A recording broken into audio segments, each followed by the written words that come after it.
Nous allons voir dans cette séquence la façon de procéder au rangement des documents issus de vos correspondants médecins. Une précédente séquence avait traité du rangement des analyses biologiques. Ceci est tout à fait artificiel, puisqu'au décours d'une relève de boîte aux lettres, vous pouvez tout aussi bien avoir des analyses biologiques et des comptes rendus radiologiques ou des comptes rendus d'hospitalisation dans votre boîte aux lettres. Nous avons donc procédé au préalable au relevé de la boîte aux lettres, se référer au précédent tutoriel. Nous nous retrouvons donc dans le Document Center, prêts à ranger les 3 résultats en provenance de nos correspondants.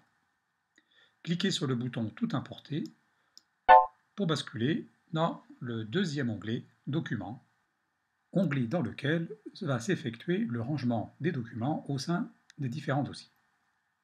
Je vous rappelle que nous sommes dans un fichier quasiment vierge et que vous êtes en situation de recevoir pour la première fois les analyses provenant de vos correspondants.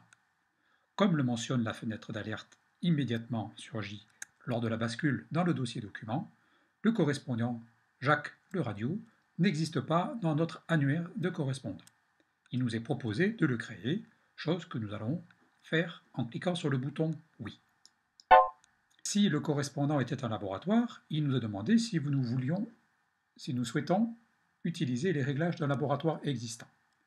Le docteur Le Radio étant un correspondant médecin et non pas un laboratoire, nous cliquons sur Non. En zone inférieure gauche, le nouveau correspondant est prêt à être créé. Il ne vous restera qu'à choisir le type de correspondant. Nous allons dire que par défaut, le courrier reçu sera du courrier en texte brut. La valeur par défaut est la plus souvent adaptée. Et nous allons lier ce correspondant à un des médecins présents au sein de notre annuaire. Alors, voilà, docteur Le Radio Jacques. Ainsi, le docteur Jacques Le Radio, notez son orthographe avec un espace, sera relié pour nous à un correspondant, Jacques Le Radio, radiologue. Validez le lien entre ces deux correspondants en cliquant sur le bouton de validation. Avant de procéder à l'intégration du document dans le dossier patient, cliquons sur l'onglet correspondant. Nous y retrouvons le docteur Le Radio, dont la signalétique par un petit stéthoscope nous rappelle qu'il s'agit d'un correspondant médecin, contrairement au laboratoire d'analyse médicale sous-jacent où une petite éprouvette nous mentionne qu'il s'agit d'un correspondant de type laboratoire. À ce stade, vous pouvez toujours modifier vos préférences dans la zone inférieure et accepter la modification en cliquant sur le bouton de validation. Bien, retournons dans l'onglet Documents pour ventiler ce document dans un des dossiers patients. Une signalétique verte supérieure droite nous signale que Mediclic a bien trouvé un patient Clément Boudoul dans notre fichier. Le résultat d'examen pour ce patient Clément Boudoul sera donc facilement intégrable dans sa fiche sans avoir besoin de le créer. Par défaut, l'onglet Documents en texte libre est sélectionné, contrairement à celui qui était sélectionné lors d'une précédente séquence lors du rangement d'une analyse biologique. Ce document en texte libre, dont le contenu est présent en zone sous-jacente, va pouvoir être ventilé au sein de 5 types de zones présentes dans Mediclic. Soit vous considérez que ce résultat fait partie d'un courrier de correspondant, soit qu'il s'agit d'un examen complémentaire, style radiologie, ou qu'il s'agit d'un texte susceptible d'alimenter la création d'un antécédent, soit que le texte reçu est digne de rentrer dans la partie texte d'un examen de biologie, ou alors vous décidez de ranger ce document dans la zone en attente du dossier médical. En prenant connaissance du texte du document, nous voyons bien qu'il s'agit d'une radiographie du genou, donc il s'agit d'un examen complémentaire effectué pour le patient. Nous cliquerons donc sur l'onglet Examen. Par défaut, le radiologue et émetteur est sélectionné comme étant le praticien qui a effectué l'examen. Le nom du document ne figure pas encore. Il sera de notre ressort d'aller choisir dans la zone inférieure droite l'examen et le correspondant. La validation n'est pas possible car les boutons sont grisés, tout simplement parce que nous n'avons pas encore choisi de nom d'examen. Et celui-ci est obligatoire. Pour ranger cet examen il va nous falloir indiquer sa nature. Soit vous allez sélectionner dans la liste ce qui correspond à une radiographie du genou, en cliquant dans la zone et en tapant les premières lettres, radio, faites défiler, nous voyons qu'ici, radio du genou pourrait correspondre. Soit vous utilisez une des fonctions puissantes de MediClick, qui va être la sélection de tout ou partie d'un mot et le drag and drop sur la liste des examens.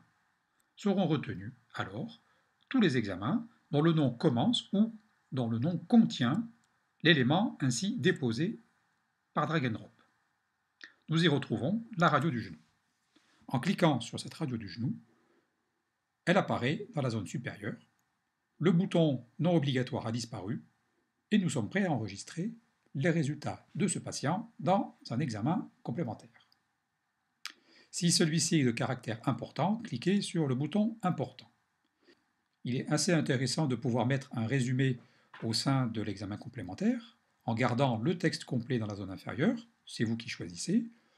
Résultat, nous allons prendre toute la partie intéressante et nous allons effectuer un drag and drop dans la zone sous-jacente du résumé. Voilà, l'examen pour M. Clément Boudoul est ainsi rangé. Cliquez sur le bouton Enregistrer.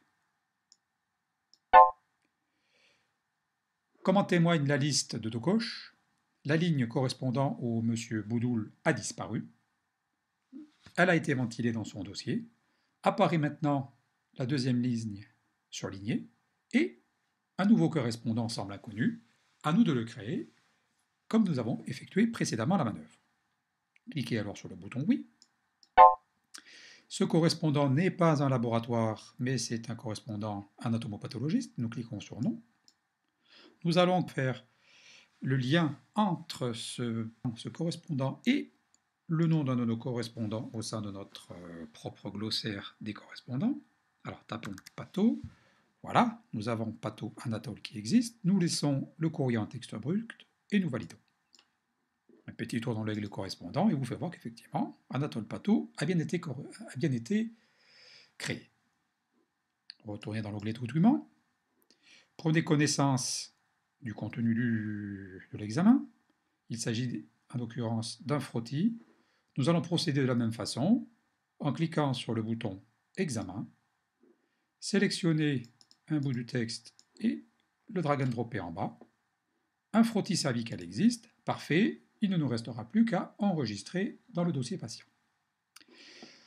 Si l'examen n'existe pas au sein de votre propre glossaire, vous avez possibilité de cliquer sur le bouton du glossaire de manière à aller créer un élément à la volée. Validé. Celui-ci apparaîtra désormais dans la liste des examens prêts à être utilisés. Si l'examen, alors nous allons reprendre un frottis, double-cliquons sur frottis, drag and drop en bas, le sélectionnons, il est bien passé en haut, tout va très bien. Si vous souhaitez que ce frottis dont vous venez de recevoir le résultat soit reprogrammé, cliquez tout simplement sur le bouton de reprogrammation. Êtes-vous sûr de vouloir reprogrammer cet examen dans le dossier de Madame Desmaux-Janine? Cliquez sur Oui. À vous de reprogrammer l'examen, par exemple dans 2 ans. Validé. Nous allons faire un tour dans le dossier de Madame Desmaux-Janine. Pour cela, cliquons sur le bouton Enregistrer. Marc Chipot ne figure pas, un nouveau correspondant à la nouvelle analyse à traiter. Cliquons sur Non pour l'instant pour laisser en stand-by la fenêtre de rangement. Quittez le Document Center et vous verrez que dans la fiche de Madeleine Desmaux, en zone Examen complémentaire et prévention, il y a bien effectivement un frottis qui a été programmé pour dans 2 ans. Le frottis actuel ayant été effectué au mois de juillet, celui que nous venons à l'instant de ranger, et vous voyez bien qu'il est bien relié au docteur Anatole Patho. Pour retourner dans la fenêtre de rangement, prenez le menu Résu-clic, rangez le courrier. Nous nous retrouvons par défaut dans l'onglet Documents, puisque nous n'avons pas effectué de relève de boîte aux lettres, et il nous est proposé d'aller créer directement le nouveau correspondant qui ne figure pas encore dans notre annuaire. Recliquons sur Oui, vous connaissez la manœuvre. Non, il ne s'agit pas d'un laboratoire. Est-ce que le docteur Chipot existe? Oui. S'il n'existait pas, vous pourriez très bien prendre la première ligne et valider la création de ce correspondant. Que se passe-t-il alors en zone de rangement? Le correspondant présente un point d'interrogation. Une signalétique rouge nous indique aussi que le patient Desmaux-Laurent ne semble pas exister. Mediclic est donc incapable de savoir dans quel dossier ranger ce document. Il nous présente les homonymes, Janine et Pierre. En cliquant sur l'un et l'autre, effectivement, vous allez pouvoir ranger le dossier de Desmaux-Laurent dans le dossier de Desmaux-Pierre, mais manifestement dans ce cas, il sera plus adapté d'aller cliquer sur le bouton Changer de patient, de cliquer sur le bouton Plus, de manière à créer un nouveau patient, d'aller renseigner au minimum le sexe du patient, les autres informations si vous le désirez, de cliquer sur le bouton de validation, de manière à retourner en zone document avec un dossier Desmaux-Laurent ainsi créé. En prenant connaissance du contenu de l'examen reçu, nous voyons qu'il s'agit d'un compte-rendu. Nous allons donc ranger cet élément dans un courrier. Courrier lié à qui? À vous de choisir le correspondant. S'il n'existe pas encore, vous allez pouvoir le créer in situ. Dans notre cas, l'émetteur étant le docteur Chipot-Marc, nous pouvons, même si nous n'avons pas tout à l'heure relié au docteur Chipot-Marc, cliquer sur son nom afin de le faire apparaître en zone supérieure. Si ce correspondant n'existait effectivement pas dans l'annuaire des correspondants, vous pourriez le créer in situ en cliquant sur le bouton Annuaire et sur le petit bouton Plus, en saisissant ses coordonnées, en validant, celui-ci apparaîtra alors dans la zone inférieure gauche des correspondants. Et vous pourriez alors le sélectionner pour mentionner que l'analyse reçue, que le courrier reçu est de sa provenance. Comme tout à l'heure, il est tout à fait possible d'aller sélectionner tout ou partie du texte, de le mettre en zone résumée, de définir le caractère important ou non de ce courrier, s'il s'agit d'un compte-rendu d'hospitalisation ou non, et tous les éléments étant verts, le bouton Enregistrer disponible, cliquez sur ce bouton pour valider la création de ce courrier. Nous avons ainsi ventilé 3 résultats, un dans un courrier, 2 dans des examens complémentaires, pour différents patients, dont 2 étaient connus, un que nous avons créé. Il est important d'avoir un annuaire des correspondants riche.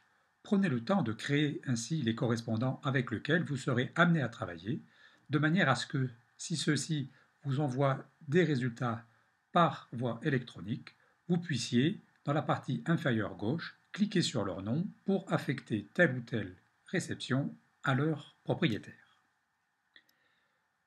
Il ne vous reste plus qu'à pratiquer cette fenêtre, soit avec la réception d'analyse biologique, soit par la réception trop rare actuellement de nos confrères médecins. Bonne découverte!